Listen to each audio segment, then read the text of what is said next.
You've probably heard a lot about Net Promoter Score, or NPS. This is an important operational metric for us here at Endeavor, and between you and me, it's not going anywhere. Knowing what our customers think of us is important.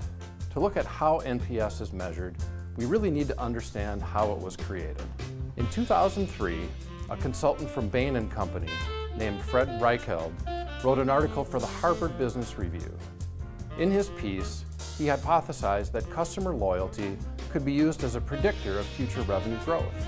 He also believed companies could use loyalty to accurately predict relative growth for competitors in an industry.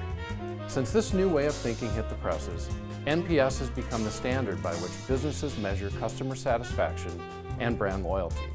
So how does it all work? We partner with Delta to measure NPS by sending out random surveys to our customers. NPS is measured based off responses to the question, how likely are you to recommend Delta to others? The survey uses a scale of 1 to 5, with 5 being the best.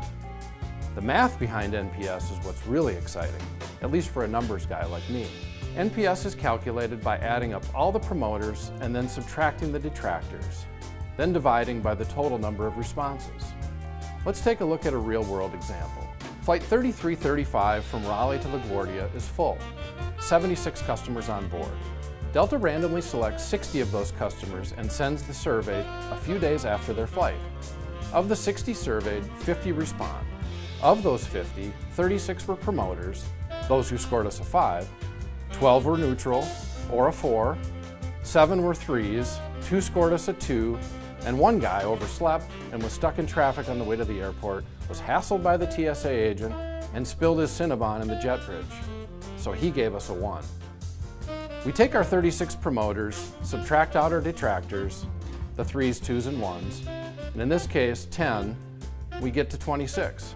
We then divide that by the total responses, and we get an NPS of 52, or in practical terms, 52% of those surveyed would likely recommend Delta to others. That's a pretty good NPS, all things considered, but there's always room for improvement. It definitely doesn't take a big shot consultant to see how our performance can make a huge difference for our mainline partner.